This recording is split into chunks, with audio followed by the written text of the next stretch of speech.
14절 말씀, 그런즉 그들이 믿지 아니하는 일을 어찌 부르겠습니까? 그런즉 나와 있죠. 앞에 13절까지 내용을 이제 받는다. 특별히 뭐 앞에 부분이겠습니다만은 13절 한 절만 더 보시면 누구든지 주의 이름을 부르는 자는 구원을 받으리라. 이렇게 말씀함으로써 유대인이 되었든지 헬라인이 되었든지 이방인이 되었든지 누구든지 주의 이름을 부르는 자는 구원을 받을 터인데, 그러면 구원을 받으려면 어떻게 해야 되겠느냐? 14절 말씀, 믿지 아니하는 일을 어찌 부르겠습니까? 듣지도 못했는데 어찌 믿겠습니까? 자, 전파하는 자가 없이 어찌 듣겠습니까? 그러니까 결국 전파하는 자가 중요한 거죠. 전파하는 자, 지금으로서는 사도 바울과 같은 사람들입니다. 15절, 보내심을 받지 아니하였으면 어찌 전파하겠습니까? 기록된 바 아름답도다. 좋은 소식을 전하는 자들이 발이여 함과 같으니라. 라는 말씀을 이제 사도 바울이 전함으로 자기 자신과 같은 사역자들, 자신을 포함해서 사역자들이 보내심을 받았습니다. 그리고 자신들은 아름다운 소식, 좋은 소식을 전하는 사람입니다. 라는 말을 하고 있는 겁니다. 우리 뭐 성도님들하고 직접적으로 관련 있는 건 아닙니다만 이 구절을 누가 제일 좋아하냐면 선교사님들이 참 좋아해요. 선교사님들이 말이에요. 우리의 사명이 여기에 있다. 그래서 이제 믿지도 아니하는 일을 어찌 부르겠습니까? 듣지도 못한 사람을 어떻게 우리가 믿겠습니까? 그러려면 이제 전파하는 사람이 있어야 되는데 보내심을 받은 사람들은 누구냐? 선교사다. 선교사는 어떤 사람들이냐? 아름다운 사람입니다. 이렇게 이제 이야기를 해요. 좋은 소식을 전하는 자들의 발이요. 저도 이 부분에 있어서는 딴지를 걸고 싶은 마음이 전혀 없습니다. 다만 가끔씩 어떤 선교사님들이 이 구절을 이야기하면서 이제 동족들에게 복음을 전하는 우리 선교사님들이 계세요. 우리 교단에서는 선교사님이 크게라고 그랬습니다. 원래는 한 3개쯤 되는데 크게 어쨌든 2가지 정도로 우리가 생각해 볼 수 있어요. 첫 번째는 타문화권 선교사, 그래서 외국인, 이방인들, 우리랑 말도 안 통하고 색깔도 틀리고 이런 분들, 이런 분들에게 복음 전하는 분들을 이제 주로 우리가 타문화권 선교사다라고 이야기를 합니다. 그러니까 우리가 이제 일본에 가서 일본인들에게 전도하는 선교사가 있단 말이에요. 혹은 아프리카에 가서 아프리카 현지인에게 복음 전도하는 사람이 있다 이거예요. 근데 이제 반대로 아프리카 아니라 일본 어디에라도 가서 한국 사람에게 복음 전도하는 사람들이 있어요. 그분들도 우리는 선교사라 그러는데 가끔씩 어떤 선교사님들이 이 말씀을 가지고 이야기하면서 이 타문화권 선교사가 진짜 선교사지, 동질문화권 우리 한국 사람에게 복음 전하는 것은 아니다. 가끔씩 그렇게 말하는 분들이 있어요. 우리 성도님들하고는 아무 관계없는 얘기예요. 근데 이제 이 구절을 가만히 보시면 일단은 14절에서 말씀하실 때 그들이 믿지도 아니하는 일을, 이 그들이 누구겠느냐? 이 그들은 누구든지라고 하는 말을 받는 거예요. 유대인이 되었든지 헬라인이 되었든지 누구든지. 그러니까 사도 바울도 이야기하고 싶은 것은 실상은 그러니까 우리 동족이 되었던 타문화권 사람이 되었던 이방인이 되었던 누구라 하더라도 라는 뜻이에요.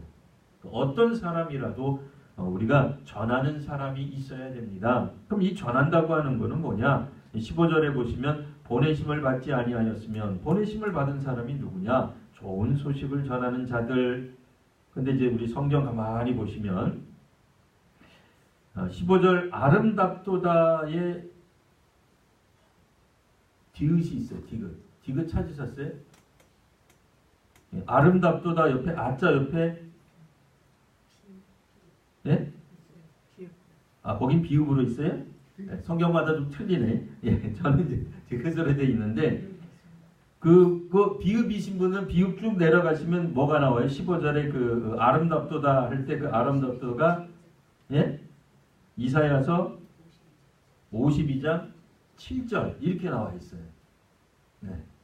그 이사야서 52장 7절을 한번 보실까요? 그럼 이사야서는 어디 있느냐? 구약에 있습니다. 왜 구약에 있느냐?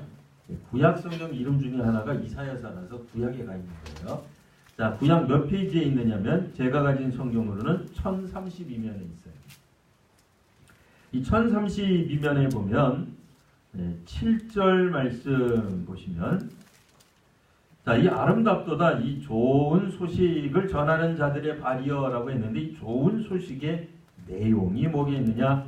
우리 이사야서 52장 7절 우리 다 찾으셨으면 우리 다 같이 한번 읽어보려고 합니다.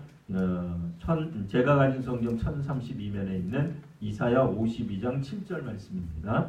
같이 읽겠습니다. 좋은 소식을 전하며 평화를 공포하며 복된 좋은 소식을 가져오며 구원을 공포하며 시온을 향하여 이르기를 내 하나님이 통치하신다 하는 자의 산을 넘는 자의 발이 어찌 그리 아름다운가. 아멘. 여기까지 되어 있습니다. 좋은 소식이 나오죠. 평화가 있습니다. 세 번째는 복된 좋은 소식. 네 번째는 구원.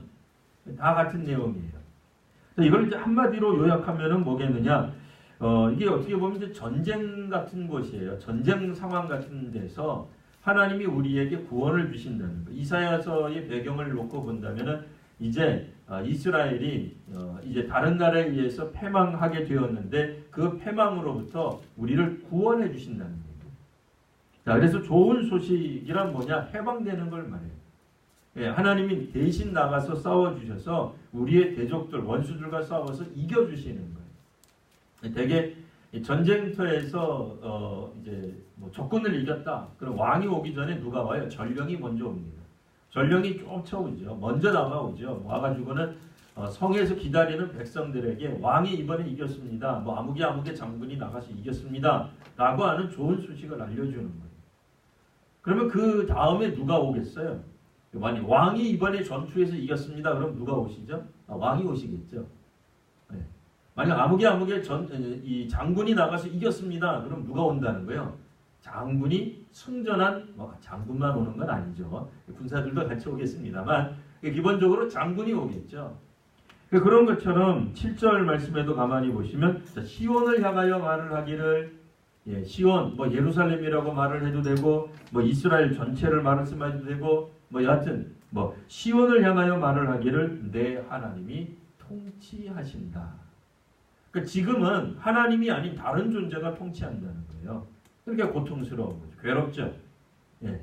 마수르가 통치하든 바벨론이 통치하든 우리로 말하면 일제가 통치하든 혹은 뭐 공산주의가 통치하든 우리나라를 통치하는 것이 다른 어떤 외적인 요소들이 우리를 통치하는 거예요. 우리에게 적용하면 뭐예요? 죄가 통치하든 뭐 사탄이 통치를 하든 옛날에 우리의 욕심이 우리를 통치하든 통치했단 말이에요. 근데 지금은 이제 어떻게 된 거? 무엇이 좋은 소식이냐? 이 좋은 소식은 내 하나님이 통치하신다. 이게 좋은 소식이라는 거예요. 근데 이게 1차적으로는 누구에게 선포되느냐? 시온을 향해서 선포되는 거예요. 사실은 유대인들을 향하여 선포된 거예요. 그러니까 혹시라도 뭐 여기 선교사님 아무도 안 계시지만 타문화권 선교사가 진짜다 그러시면 안 돼요. 동족 선교도 다 있는 거예요. 그러니까 동족에게도 말을 하는 거고 이방인에게도 말을 하는 거예요. 아니 원래 제가 이 이야기를 하는 이유는 사도 바울이 그것을 강조하고 있기 때문에 그런 이야기를 하는 겁니다. 그리고 8절에도 보시면 이사야서 52장 8절 그냥 제가 읽겠습니다. 중간쯤 보시면 여호와께서 시온으로 돌아오실 때에 이 좋은 소식의 핵심은 뭐냐? 여호와께서 시온으로 돌아오신다는 거예요. 돌아온다는 얘기는 뭐예요? 그동안에 나가셨다는 얘기죠. 시온을 떠나가신 거예요. 시온을 돌보지 않게 되신 거예요. 그럼 시온이 망했겠죠. 어떤 외적들에 의해서 막 침노당했겠죠. 고통을 당했겠죠. 그런데 이제 여호와께서 돌아오신다라는 말이죠. 자, 10절에도 보시면 여호와께서 열방의 목전에서 그의 거룩한 팔을 나타내셨으므로 우리가 하나님의 구원을 보는 것입니다. 라고 하는 거예요. 그러니 다시 오늘 본문으로 돌아가서 보시면 중요한 것은 물론 15절 말씀 우리가 이제 로마서 10장 15절 보시면 보내심을 받은 사람, 그러니까 복음을 전하는 좋은 소식을 전하는 자들의 발이라고 되어 있으나 선교사와 같은 사람, 뭐 전도자, 바울과 같은 복음 전도자 자체가 중요한 게 아니라 제일 중요한 것은 15절이에요. 보내심을 받음. 그러니까 누가 보낸지 아니라 하나님이 보내셨다는 거예요. 무엇을? 하나님이 통치하신다는 것을 말하는 사람들. 그게 이제 사도요 복음 전도자란 말이에요. 2000년 전 로마 교회에 편지를 쓸 때에 우리가 누구냐? 우리는 복음 전하는 사람인데 예수 그리스도를 통해 하나님의 구원을 이루시는 하나님의 놀라운 역사를 전하는 사람인데 그들이 중요한 까닭은 사실은 하나님이 보내셨기 때문이고 하나님이 하시는 일을 말해주는 거예요. 하나님이 승리하신 거예요. 하나님이 구원의 길을 열어놓으신 거예요. 그게 핵심이에요. 그러니까 이제 선교를 한다 하더라도 선교의 핵심은 복음 전하는 우리 자신이 빛나는 게 아니에요. 누가 빛나야 돼요? 하나님이 빛이 나시는 거예요. 하나님이 하시는 일, 하나님이 열어주신 구원의 길을 선언하는데 복음 전도자의 이 사명이 있는 것입니다. 자, 그리고 나서 이제 16절 보시면, 근데 이제 문제는 뭐예요? 어쨌든 이와 같은 사람들, 우리와 같은 사람들, 사도와 같은 바울과 같은 전도자 혹은 선교사를 통하여서 하나님이 이루시는 일, 만방 중에서 열방 중에서 구원, 이스라엘을 시온을 구원하시는 하나님의 놀라운 일을 들었다. 이건 이제 구약적 표현이고 신학적 표현을 빌리면 율법으로 이루지 못한 것을 예수 그리스도를 통해서 구원의 길을 여신 하나님의 역사하심, 하나님이 통치하시는 하나님의 뜻을 전개해 주셨는데 이 복음을 오늘 성경 보시면 16절 우리말 성경이 이렇게 돼 있어요. 그들이 다 복음을 순종하지 아니하였더라. 여기서 이제 다에다가 우리가 길게 잔탄식을 넣어서 읽게 되면 어떤 뜻이 돼요? 그들이 하나같이 누구라도 어떤 사람도 복음을 순종한 이가 없습니다가 돼버려요. 그렇게 읽으면 안 돼요. 그러니까 우리말 성경은 그런 것처럼 기록되어 있는데 또 혹시 또 여러분들이 저 목사님이 이상하다. 성경에 이렇게 기록되어 있는데 성경을 지 마음대로 해석한다. 그게 아니고 이게 원래 순수하게 한국어로 성경이 기록되지 않았어요. 헬라어로 기록되어 있는 것을 우리가 영어도 참고하고 헬라어도 참고하면서 우리말로 번역하는 과정 속에서 예전에 번역하신 분들은 그런 의도로 적은 게 아닌데 오늘 우리들 21세기를 살아가는 우리들은 이 문장이 이 한국어 어법이 어떻게 읽게 되냐면 누구나 모든 사람이 하나같이 복음에 순종하지 않았습니다. 뭐예요? 복음에 순종한 사람은 단 한 명도 없습니다.처럼 읽게 되어 있다 그 얘기예요. 근데 원래 뜻은 어떤 뜻이냐면 그들이 다 복음에 순종한 것은 아닙니다. 그러니까 어떤 사람들은 순종한 사람들도 있다 그런 얘기예요. 근데 지금 우리가 우리말 성경에 보시면 그들이 다 복음을 순종하지 아니하였더라. 그러면 이방인이 되었던 유대인이 되었던 누구도 그냥 뭐 복음을 들어놓고는 순종을 한 명도 안 했다. 이렇게 됐고 그러면 로마에 있는 그리스도인들은 뭐예요? 로마에 있는 그리스도인들은 믿은 사람들이잖아요. 순종하는 사람이잖아요. 그러니까 이렇게 이제 번역이 되다가 보니까 혼돈을 일으킬 수 있는데 그런 뜻은 아니고요. 그러니까 우리가 읽으실 때 그들이 다 복음에 순종한 것은 아닙니다. 라는 의미로 읽으시면 돼요. 자, 그러면 어떻게 되느냐? 구약의 이사야가 말을 할 때 주님 우리가 전한 것을 누가 믿었습니까? 라고 한탄한 것처럼 탄식한 것처럼 우리도 이렇게 탄식할 수 있단 말이에요. 그러나 이제 뭐 아무나 다 믿은 건 아니고 누구나 다 믿은 건 아니고 어떤 사람들은 믿기도 하고 안 믿기도 했다. 다시 한번 이제 강조하는 것이 17절 믿음은 들음에서 나며 들음은 그리스도의 말씀으로 나는 겁니다. 한 번 더 강조를 했죠. 그리고 나서 18절 이제 곧바로 이제 이야기를 합니다. 그럼 그들이 안 들었단 말입니까? 이런 얘기죠. 자, 그러면 복음을 듣지 못했던 사람들은 에게 우리가 책임질 수 없잖아요. 우리 종종 그런 얘기 하잖아요. 우리 조선시대 때는 예수님이 없었는데요. 누가 우리에게 전도했을까요? 고려시대 때 누가 전도했을까요? 뭐 그런 얘기 하잖아요. 뭐 여기서 이제 뭐 고려와 조선을 언급한 건 아니에요. 고려와 조선을 언급한 건 아니고 일단은 옛 유대인들을 언급한 것이고 이방인도 여기에 포함되어 있을 수 있습니다. 꼭 유대인만 지칭한 것은 아니에요. 그러나 이제 1차적으로는 유대인들을 이제 겨냥했다라고 볼 수도 있겠고요. 유대인이 되었던 이방인이 되었던 그들이 이렇게 이야기할 수 있지 않겠느냐 이거예요. 안 믿는 그들은 왜 안 믿겠어요? 못 들었기 때문에 그런 것 아닙니까? 이제 이렇게 이제 말을 할 수 있던 거죠. 자, 이제 18절에 이제 스스로 답을 합니다. 바울이 스스로 묻고 스스로 답을 하죠. 그렇지 아니하다. 자, 그 소리가 온 땅에 퍼졌고, 시편에 있는 말씀, 시편 19절 4절에 있는 말씀을 인용하고 있습니다. 그 소리가 온 땅에 퍼졌고 그 말씀이 땅끝까지 이르렀도다. 도대체 그러면은 그 소리는 뭐고 그 말씀은 또 뭐예요? 궁금하시죠? 하나님이 직접 말씀하시는 소리일까요? 하나님이 하셨던 말씀일까요? 19편 4절을 한번 또 봐야 되겠죠? 자, 그런 의미에서 시편을 또 찾아보겠습니다. 자, 시편 19편 4절을 찾아보겠습니다.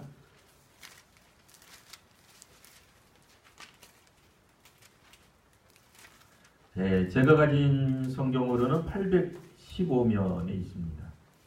근데 이 815면을 잘 이해하려면, 그러니까 4절을 잘 이해하기 위해서 우리가 1, 2, 3, 4절을 같이 한번 읽어보겠습니다. 시편 19편 1절에서 4절까지입니다. 자, 시작. 하늘이 하나님의 영광을 선포하고 궁창이 그의 손으로 하신 일을 나타내는도다.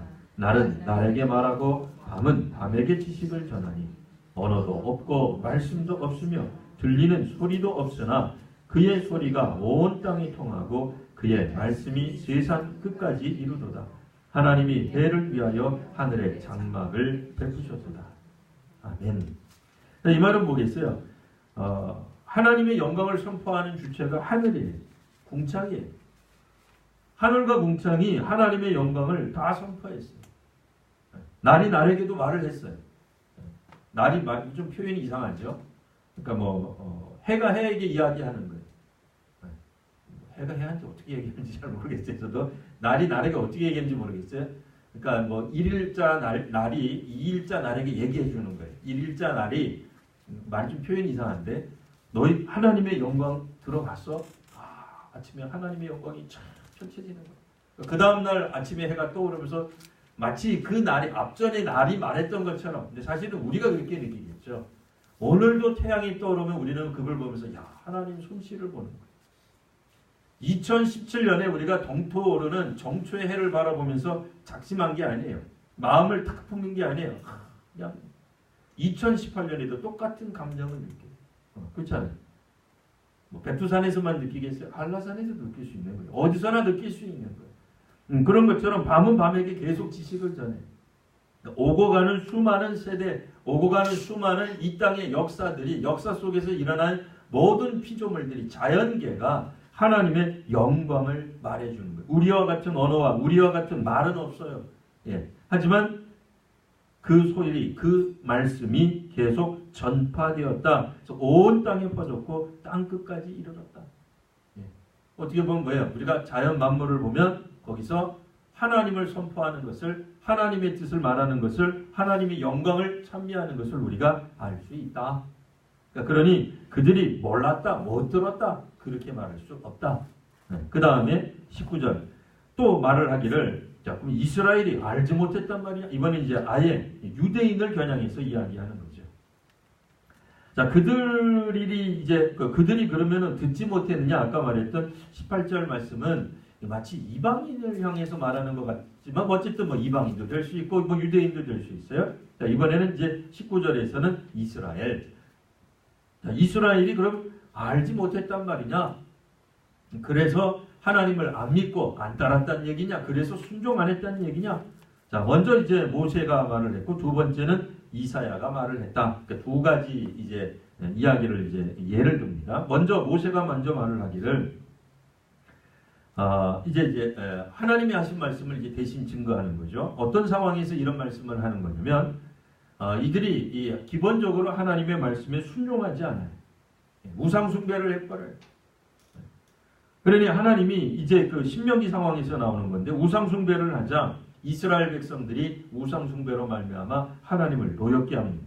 그러니까 하나님이 어떻게 반응하시느냐? 이렇게 반응하신다는 거예요.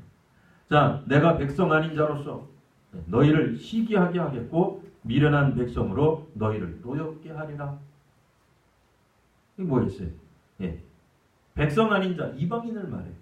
이방인으로 하여금 너희로 시기하게 만들어주겠다. 뭐요? 이방인을 내 백성으로 삼아주겠다고 얘기해요. 그 출애굽한 이 이스라엘 백성들, 대단한 백성들이죠. 뭐 하나님의 기적을 본 거죠. 홍해가 갈라진 것을 본 거죠. 만나와 메추라기를 본 거죠. 먹은 거죠. 근데 이 백성들이 하나님께 순종하지 아니하고 엉뚱하게 우상숭배를 하기 시작했어요. 그러자 하나님이 하시는 말씀이 내가 너희들을 진노하게 만들겠다. 시기하게 만들겠다. 이스라엘 백성들이 생각하는 거예요. 하나님, 우리를 택한 것 아니에요? 근데 왜 우리에게 은혜를 안 부어주십니까? 왜 우리를 하나님의 백성으로 끝까지 인정해 주지 않고 엉뚱하게 이방인을 높이신단 말입니까? 왜 이방인에게 하나님의 복을 내리시는 겁니까? 하면서 시기와 분노를 하게 만들 것이다. 라는 말씀입니다. 이 말씀은 사실 우리가 쉽게 이해하기 어려운 말씀이죠. 그래서 이제 내일 모레 주일에 한 번 더 다룰 겁니다. 여하튼 그 다음에 이사야가 말을 하기를 한 번 또 이렇게 이번에는 이사야는 담대하여 아예 그냥 뭐라 그럴까요? 더 세게 말했다 그런 얘기. 모세를 통해서 말한 것도 사실 유대인들이 들을 때 참 상처가 되는 말이다 그 얘기예요. 장남에게 축복을 안 주다니 얼마나 이게 서운해요. 우리가 이렇게 열심으로 일했는데 왜 우리에게 복을 안 주십니까? 서운한데 이사야는 말을 하기를 내가 나를 찾지 아니하는 자들에게 찾은 바가 되겠다. 찾지도 않았는데 갑자기 하나님이 찾은 바가 되어주시겠다. 뭐야? 아무것도 안 했는데 갑자기 그들이 하나님의 백성이 되는 거예요. 이스라엘 백성들은 엄청나게 하나님 찾아 돌아다닌 거예요. 여기 가서 하나님 계신가? 저기 가서 하나님 계신가? 우리가 마치 어디 놀러 가가지고 야유회 가가지고 막 또 이 집행부가 보물 찾기를 하는데 좀 찾기 쉽게 만들면 얼마나 좋아요. 어디 돌멩이 그냥 밑에다 감춰놓지를 않나? 도무지 찾을 수 없도록 그냥 감춰놓는 거예요. 우리도 신앙생활할 때 그렇게 생각하는 경향이 있어요. 우리가 깊은 묵상을 통해서 그냥 깊은 묵상하면 안 되죠. 다시 한번 깊은 묵상을 통해서 하나님을 겨우겨우 발견할 수 있다고 우리가 생각한다면 유대인들이 그렇게 생각했죠. 예수님 시대에 바리새인들, 서기관들이 그렇게 생각했잖아요. 상당히 무슨 영적인 체험 가운데서야 겨우 하나님을 조금 발견할 수 있을 것 같은 그렇게 굉장히 고상한 것 같은 그런 신앙들을 나중에 사람들이 너무나 많이 강조합니다. 사실 애굽에 있었던 이 히브리 백성들, 애굽에서 종살이했던 사람들이죠. 그들은 그냥 하나님을 봤어요. 깊은 묵상과 역사에 대한 깊은 이해를 가지고 하나님이 역사하시는 걸 본 게 아니에요. 그냥 모세를 통해서 나일강이 그냥 피로 바뀌는 걸 그냥 본 거예요. 그렇게 복잡하게 보지 않아요. 우리가 하나님을 어떻게 막 심오하게 찾아가고 그래야 겨우 발견될 수 있는 그런 하나님이 아니란 말이에요. 하나님 그냥 나타나시는 거예요. 홍해를 갈라지고 홍해를 건널 때 거기 무슨 사변이 필요해요? 무슨 깊은 묵상이 필요해요? 성령의 놀라운 체험이 필요해요? 아니에요. 그냥 하나님 하신 일을 그냥 보는 거예요. 중요한 건 뭐예요? 지나가야 돼. 빨리 지나가셔야 돼. 홍해를 쳐다보면서 와 감탄하고 홍해 만지고 홍해야 어떻게 네가 이러니? 이거 붙잡아주고 거기 물 받고 사진 찍고 동영상 찍고 셀카 찍고 그러면 죽어요. 거기 계속 있으면 안 돼요. 홍해를 바라보는 우리의 분명한 태도는 왜 빨리 지나가야 돼. 아니 하나님 능력을 우리가 무시하자는 얘기가 아니에요. 하나님 능력이 그게 하나님 기적이 나타난 거예요. 근데 거기서 중요한 핵심은 뭐예요? 빨리 지나가셔야 돼요. 우리의 깊은 묵상과 열정적인 기도로 홍해 길이 열려지지 않아요. 하나님의 일방적 구원의 선언이다 말이에요. 근데 사실 이게 이스라엘 백성들이 기본적으로 겪은 하나님 체험이에요. 근데 이스라엘이 점점 시간이 지나면 지날수록 무슨 생각을 하면 우리가 하나님을 발견해낸다, 찾는다. 그런 교만한 마음이 들어요. 하나님이 거기다 대고 그냥 이사야를 통해서 확 말하는 거예요. 나를 찾지 아니한 자들에게 찾은 바. 사실은 원래 그랬어. 원래 히브리 백성들에게 나타났을 때 원래 그랬던 건데 이 말을 들었던 어떤 유대인들은 되게 상처받는 거죠. 기분 나쁜 거죠. 뭐라? 나보고 들으라고 하는 얘기야? 이사야 선지자 이야기를 들을 때 상당히 그때 당시 의식 있는 종교 지도자들은 되게 기분 나빴다. 우리가 얼마나 하나님에 대해서 잘 아는데, 내가 여기저기서 하나님의 흔적들을 얼마나 많이 발견했는데 아직까지도 이 역사 속에서 내가 하나님 발견 못했단 말이야?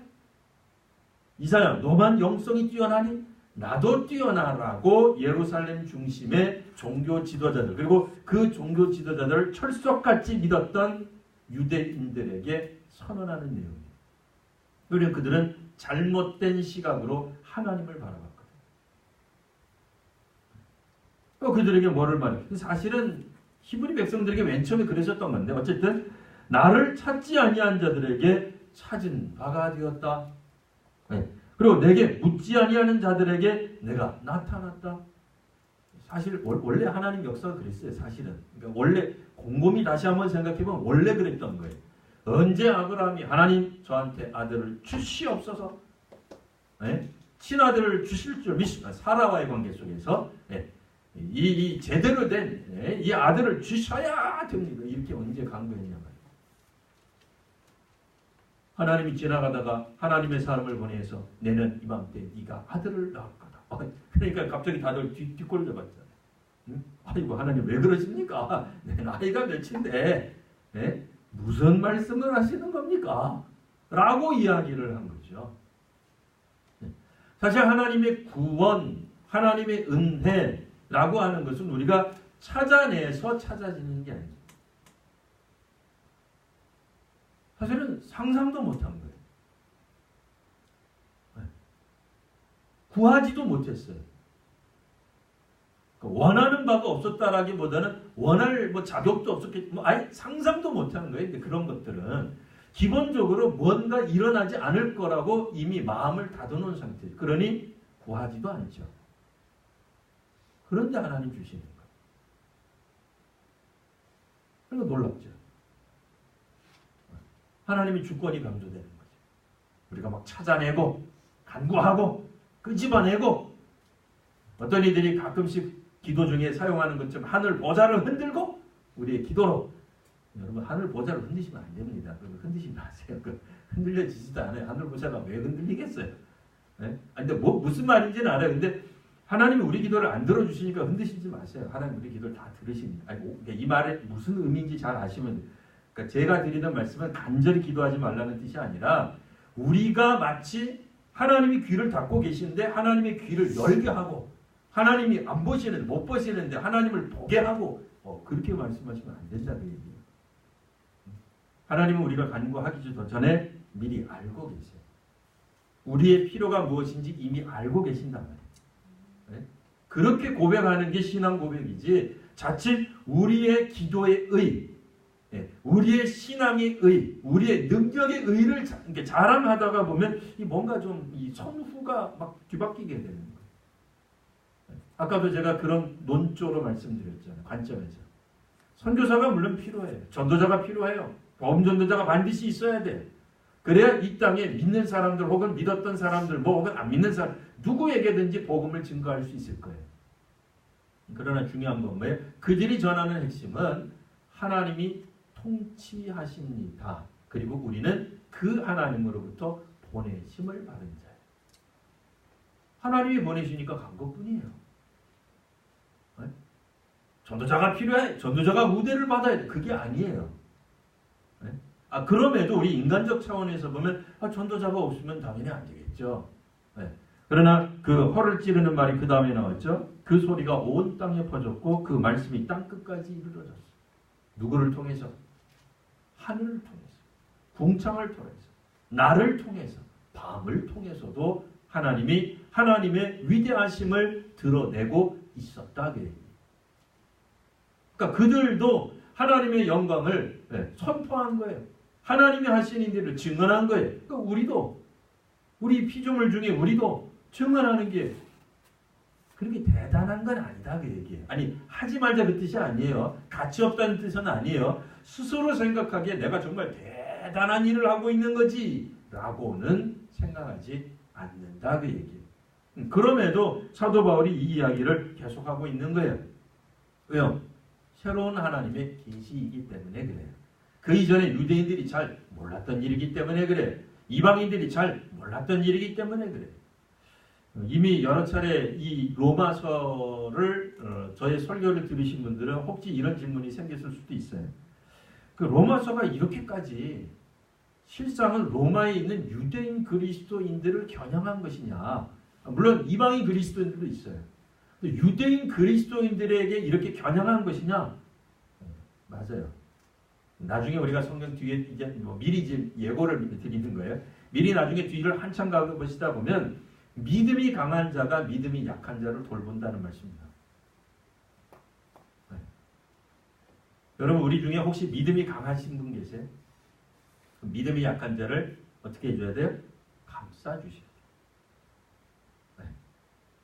뭐 때로는 그러면 안 되겠지만 목회자가 믿음이 연약할 때도 있어요.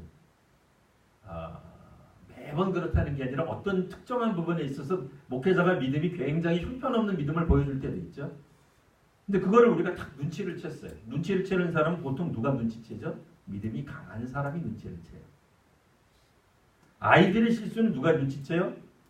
부모님이나 선생님이 눈치채는 거예요. 산수 문제를 풀었는데 맞았는지 틀렸는지 솔직히 우린 잘 몰라요. 그래도 잘 모르시는 분들은 초등학교 6학년 산수 문제를 풀어보세요. 옛날 같지 않아요. 못 풀겠어요. 네? 얼마나 어려운지. 근데 선생님은 척 보면 안단 말이에요. 믿음이 강한 사람은 믿음의 연약한 점들이 보여요. 믿음이 강한 사람은 믿음이 약한 사람을 돌보실 수 있어요. 근데 로마에 있는 유대인 그리스도인들이 누구겠어요? 믿음이 강하다고 스스로 생각하는 사람들일 거 아니에요. 그들이 스스로 생각하기를 믿음이 연약한 저 형편없는 믿은 지 얼마 안 되는 이방인 그리스도인들을 사정없이 몰아세운 거예요. 저런 믿음도 없는 것들이 어디서 굴러온 것들이 어디서 그렇게 한 거예요. 사실은 이 성경을 읽다가 보면 로마서는 그러니까 먼저 믿은 사람에게 주는 교훈이 훨씬 더 강해요. 성도 여러분, 오늘 우리도 다른 사람들의 허물이 잘 보이는 사람들이 있어요. 네. 그런 분들이 있어요, 정말로. 왜 그렇다 그랬어요? 제가 설교 때 여러 번 얘기했는데 못 들으신 분들을 위해서 다시 한번 설명드릴게요. 다른 사람의 허물이 아주 잘 보이시는 그런 은사를 저는 은사라고 생각해요. 다른 사람의 허물이 막 보이는 거. 저 사람은 부목사인데 어쩌고저쩌고. 사모님 계시네. 사모인데 어쩌고저쩌고. 그 옆에 권사님도 계신데 어쩌고저쩌고. 뭐 그게 보여. 그 은사가 있어요. 왜 있어요? 그거 놓고 기도하라고 있는 거예요. 근데 어떤 사람들은 우리 부목사님에게서 사모님에게서 권사님에게서 혹은 담임 목사에게서 어떠한 잘못도 발견이 안 돼. 근데 어떤 사람은 너무 잘 발견이 되는 거예요. 사실 믿음이 있기 때문에 보는 거예요. 믿음의 기준이 높기 때문에 보이는 거예요. 믿음이 영성이 깊기 때문에 다른 사람의 이 영적인 실수, 신앙적 허물들이 보이기 시작하는 거예요. 왜 저분이 저러지 못할까? 왜 담대하지 못할까? 왜 진실되지 못할까? 뭐 이런 것들이 막 보이기 시작하는 거예요. 뭐 하면 되겠어요? 다른 사람의 허물을 놓고 기도해 주시면 되죠. 하나님께 올려드리면 되죠. 그 약점을 커버해 주시면 되죠. 근데 문제는 이 유대인 그리스도인들이 이방인 그리스도인들을 향하여 그 로마에 있었던 그걸 못한 거예요. 율법 가지고 계속해서 그분들 너희들 율법도 모르고 히브리어도 모르고 예수님이 나하고 동네 사람인 거 너희들이 알아 뭐 이러면서 윽박 지르고 그러니 이방인 그리스도인들이 얼마나 힘들게. 근데 이 바울 같은 경우에는 이방인에게도 복음이 증거해야 된다고 생각했던 사람이에요. 그러니까 먼저 믿은 사람들 때문에 오히려 나중 믿은 사람들이 넘어지게 생겨버렸어요. 얼마나 안타까워요. 그래서 사실 이 성경을 쭉 읽다가 보면 사도 바울이 갑자기 또 누구나 이렇게 말을 해놓고는 언제 갑자기 이스라엘 유대인들을 향해서 이렇게 공격을 하지? 라는 생각이 들 정도로 막 헷갈릴 때가 있어. 어떨 때는 막 로마서 읽다가 보면 그렇게 되는 이유가 유대인 그리스도인들이 신앙 가운데서 보면 먼저 된 자요 강한 자이기 때문에 강한 자에게는 좀 더 영어로 써서 좀 그렇지만 어쨌든 하드 트레이닝이 가능한 거잖아요. 네? 순전하고 이제 그런 젖만 먹이는 게 아니라 단단한 음식을 먹을 수 있는 거잖아요. 그러니까 세게 말하는 거예요. 좀 거칠게 말을 하는 거예요. 네? 훈련을 시켜도 초보자들에게는 어떻게 해요? 축구 처음 시작한다. 어떻게 그렇게 공을 차? 이렇게 칭찬해줘야지 아이들이 신나서 공을 차지. 야, 너는 싹수가 노래. 그렇게 이야기하기 시작하면 누가 공짜겠어요. 네? 그러다 어느 정도 그 아이가 유소년 축구단 지나와가지고 중학교, 고등학교 때쯤 되면은 이제는 고등학생쯤 되면은 이제 하드 트레이닝 하겠죠. 너 고등학교 졸업하자마자 네? 프로 축구단에도 갈 수 있는데 너 이렇게 하면 안 된다. 그리고 기본기를 확실히 다져주겠죠. 왜요? 고등학교를 떠나는 순간 얘는 대학팀으로 갈 수도 있고 실업팀으로 갈 수도 있고 심지어는 프로팀으로도 갈 수 있어요. 그럼 그때는 정신없이 몰아채우겠죠. 네? 그럼 그 사람의 인생이 달려 있으니까. 그런데 유소년 축구 애들 보고 그냥 지금 6살짜리 드리블 하는 거 보고 네가 그게 드리블이냐? 이러면서 너는 싹수가 놀았다 하지 마라. 그러면 안 되죠. 그 차원이 틀린 거예요. 이제 가르침의 내용이 그러다 보니까 막 어떻게 보면 좀 뒤섞여 있어요. 그럼 사도 바울이 생각할 때 이방인 그리스도인들은 믿음이 형편없냐? 그런 건 아니에요. 그런 건 아니지만 기본적으로 유대인 출신으로 그리스도인 된 사람들이 워낙 강력했을 거예요. 강한 성질을 가지고 있었을 거예요. 신앙적으로 말을 해도 되게 세게 말을 했을 거예요. 네? 아주 확신에 찬 어조로 나는 예수에 대해서 분명히 알아. 네? 이게 기준이야. 너희들이 뭘 알아? 이러면서 이방인 그리스도인들을 조금은 윽박지르지 않았겠느냐. 그런 거예요. 그러니까 이 특별히 유대인들에 대해서 제3, 제4 강조하는 표현이 먼저 이렇게 또 많이 나오고 있는 것입니다. 그래서 이제 우리가 성경을 쭉 읽다가 보면 어떤 것들은 그들이라고 이야기하고 그들이 유대인인가? 유대인하고 이방인을 다 포함하는 건가? 이게 좀 혼돈되도록 좀 쓰여져 있다라고 이제 우리가 생각할 수 있겠습니다. 자, 다시 한번 오늘 읽은 말씀을 다시 한번 살펴보겠습니다. 복음을 증언하는 사람이 있어야만 당연히 믿음은 들으면서 나니까 들을 수 있어야 되겠죠. 그래서 실제로 오늘 사도 바울과 같은 사역자들이 사역하고 있습니다. 지금도 들려주고 있습니다. 라는 말. 그럼 옛날에는 못 들었겠니? 아닙니다. 자연, 피조물 모든 것들이 다 말씀을 증거했습니다. 특별히 이스라엘 사람 같은 사람들은 이미 모세를 통해서 이사야를 통해서 이번에는 반어법적인 거죠. 하나님을 아는 너희들이 우상 숭배를 하니 그렇다면 나는 이방인들을 내 백성으로 삼아야 되겠다라는 하나님의 말씀을 그들은 모세와 선지자를 통하여 경고를 받았습니다. 그 뭐예요? 그 이전부터 하나님 말씀을 들어왔던 사람들입니다. 그러니까 모른다는 건 말도 되지 않습니다. 자, 그리고 이제 마지막 절에도 보면 이스라엘에 대해서 한 번 더 이야기하시죠. 순종하지 아니하고 거슬러 말하는 백성에게, 이거는 이제 여기서 말하는 순종하지 아니하고 거슬러 말하는 백성은 이스라엘을 말합니다. 유대인들을 말합니다. 내가 종일 내 손을 벌렸노라 라고 말씀을 하셨습니다. 그러니까 하나님은 이방인에게도 유대인에게도 여전히 손을 벌리고 기다리고 계셨습니다. 자, 그러니 이제 남은 건 뭐겠어요?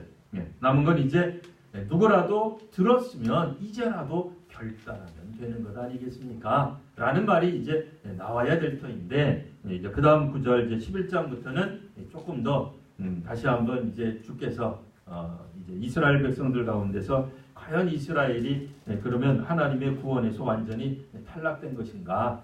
아니다 하는 부분을 또 이제 설명하게 될 것입니다. 오늘 말씀을 통해서 우리가 이제 함께 기도하려고 합니다.